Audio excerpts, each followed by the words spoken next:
What is up, everybody? Welcome back to Unplugged and Uncut, the new source for sports news and entertainment. You are live with your boy Unique, and today we're about to get into the San Antonio Spurs and their top options to run at point guard for the 2022-2023 season.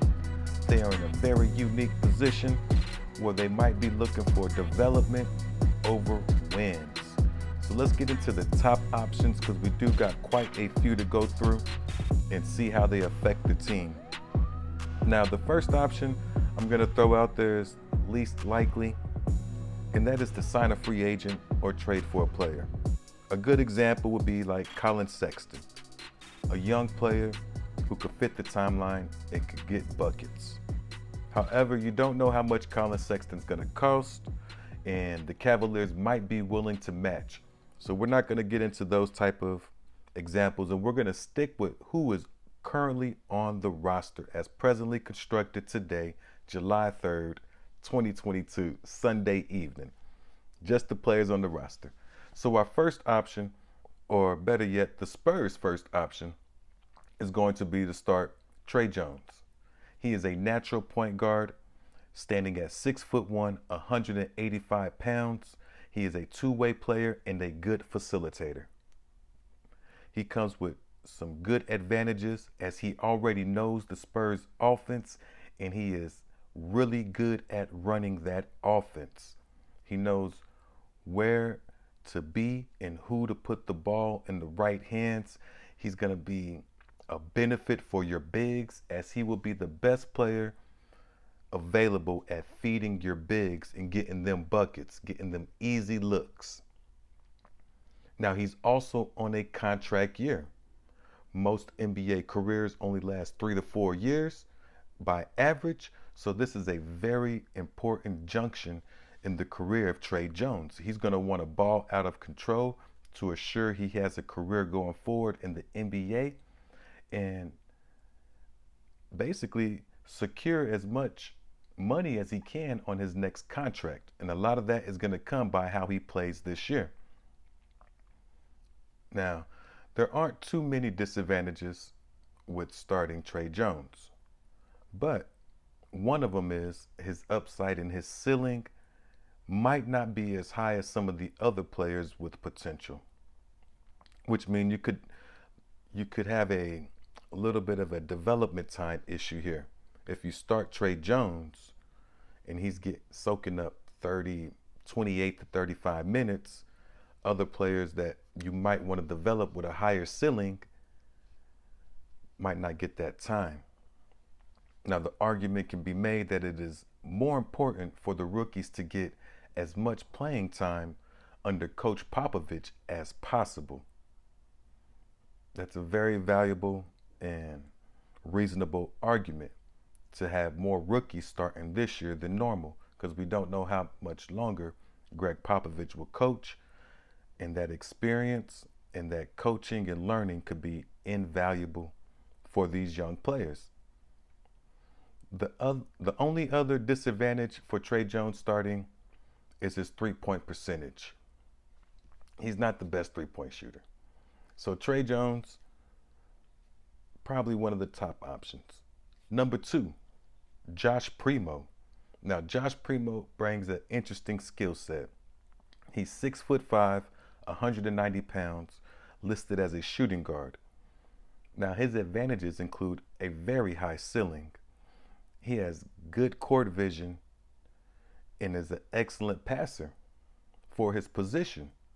Not for a point guard, but as a shooting guard, he's a really good passer. And he would benefit from being thrown in the fire.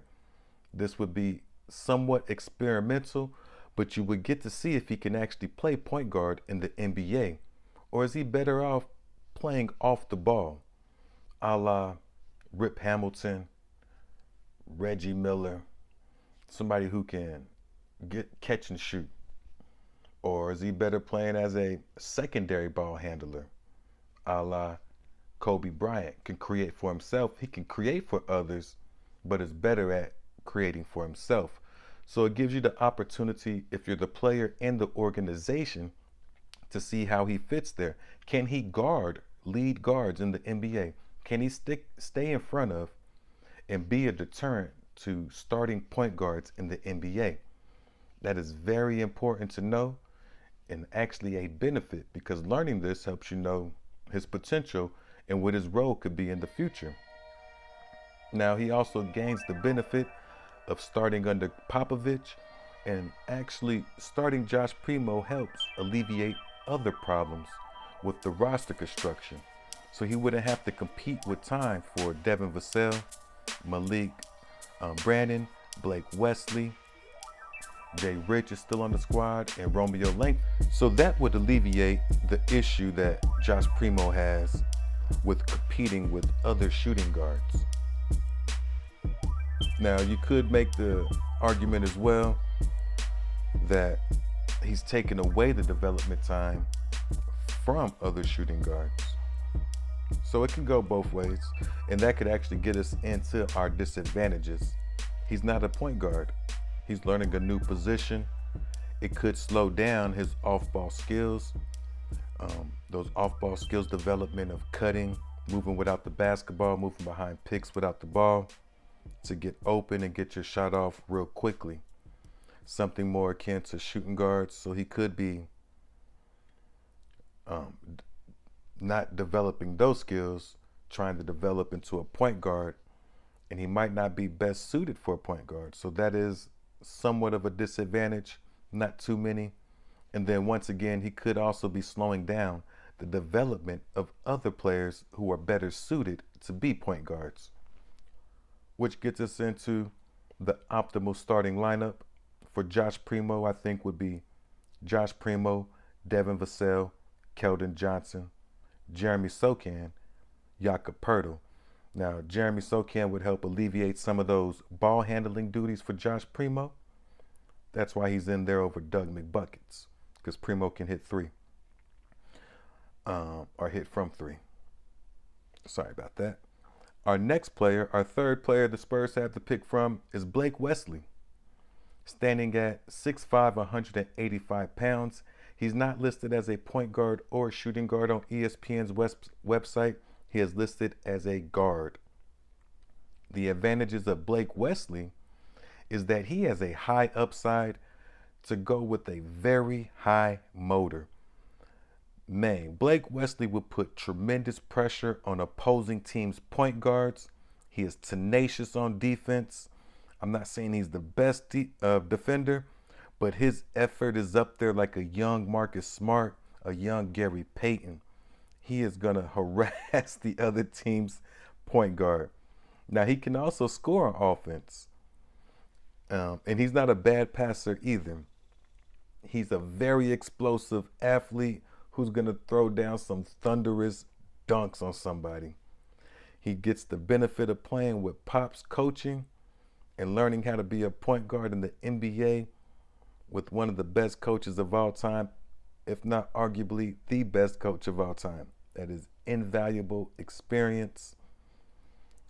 Now, there's not much bad to go with Blake Wesley starting at point guard this year. I guess you could say the disadvantages is his age. He's very young and he's a rookie. Now, Primo's young as well, but this will be his second year in the league, so you do get that advantage. He's going to have to work on his turnovers as well if he wants to be a lead guard in the NBA. His assist to turnover ratio in college was 2.1 assists to like 1.8 or 1.9 turnovers. It's basically 1-to-1. And you cannot be a lead guard unless you're Russell Westbrook with that many turnovers. Now, Westbrook brings you 10 to 15 assists to go with the high turnovers, so it's kind of a give and take situation there. But you don't want to be in that situation where you're turning the ball over a lot with Greg Popovich as your coach, because you will get pulled or you won't be playing point guard. So that could be something he has to work on and consider the disadvantage. Also, once again, he's not the best three-point shooter. So he would have to work on that as well. So his disadvantages are actually just things he needs to work on. Now, we got a fourth option here, and this is my dark horse candidate, And before I get into my fourth option dark horse candidate, let's get that optimal lineup for Blake Wesley. So you would want to start Blake Wesley, Devin Vassell, Keldon Johnson, Jeremy Sochan, and Jakob. And once again, Jeremy Sochan is thrown in there to help alleviate some of that ball handling duties from Blake Wesley and make his job a little bit easier. But let's get into our fourth dark horse candidate, and that is the man himself, Jeremy Sochan, listed as a forward, not a power forward, not a small forward. ESPN just got him listed as a forward. They also have him listed at 6'8", 225. I've seen his height at 6'9", but we'll go with what ESPN says, 6'8", 225. Now the advantages of Jeremy Sochan starting at point forward is he has a high ceiling, and he is already accustomed to playing point forward, a la Draymond Green, Boris Diaw, Scottie Pippen, LeBron James, Luka Doncic. So those are all really good players that play a similar style, point forward. You can even go back to Lamar Odom was an excellent point forward and really helped take that ball handling and playmaking duties away from Derek Fisher and allowed Derek Fisher to be a shooter. So the point forward is a very valuable position. Now, there's not going to be any disadvantages, so we're just going to keep talking about advantages because this kid is a good defender. He's a really good passer. He can score. Don't get Jeremy Sochan wrong. It's not like he isn't an efficient scorer. He's very efficient with scoring. He just doesn't look to score as much as he looks to facilitate. Got a lot of that LeBron James and Ben Simmons facilitating in him, where he likes to set up his teammates and help them succeed.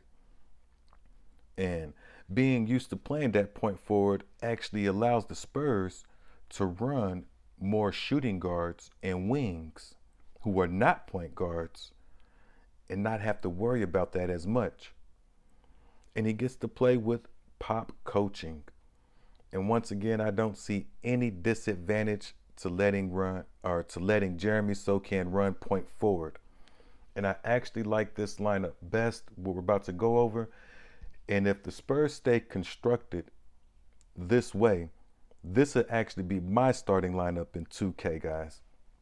Malachi Brannon, Devin Vassell, Keldon Johnson, Jeremy Sochan, Jakob. If you lose enough games, Jakob could turn into Victor Wembanyama.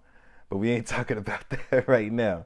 But that is a lot of shooting on the court. Malachi Brannon's going to hit from anywhere. Vassell and Johnson are both good shooters. Jeremy Sochan can run the offense, has spacing around him. The pick and roll between Jeremy Sochan and Jakob will be deadly, as Sochan can catch him rolling to the basket, finish on his own, or hit one of the open players for a three. That could be deadly and something to build towards the future with. Also looking at the future, I don't think the Spurs are trying to win too many games, so this gives you a chance to have two rookies in your starting lineup. Watch out. Jeremy Sochan, if he gets a chance to start and come out the gates, dark horse rookie of the year candidate. You heard it here first. He is a two-way force, and this kid could be really good. I also think Malachi Brannon benefits from being thrown into the starting lineup with him standing at 6'5" and having a really solid frame. I think he'll be able to stand up to guarding other point guards enough to where if he can't, you could switch Devin Vassell over there to handle the main guard. But Malachi Brannon is not no slouch on defense, so I think throwing him into the starting lineup with Jeremy Sochan and then the three vets and the very young vets. But in this situation, they are the vets. Keldon Johnson, Devin Vassell, Jakob gives the Spurs the best chance to develop their young talent and prep for the future. Guys, what lineup do you like? Do you like the Trey Jones, the Josh Primo, the Blake Wesley, or the Jeremy Sochan lineup for the future? Who would you start at point guard? Would you go with a free agent option like Colin Sexton? Or would you go with a player that is already on the squad? Like I would. I would personally go with my number 4 pick with Malachi Brannon. I just think that gives you a lot of youth and development on the court that would really benefit from playing with Greg Popovich as their coach. Invaluable learning experience. But I can't wait to get into the comments to see how everybody feels about who should be starting. It's a really good subject and a topic, and I'm gonna see who y'all like. I'm gonna go get my popcorn ready, because that's all we got for this episode. Your boy is out. Peace.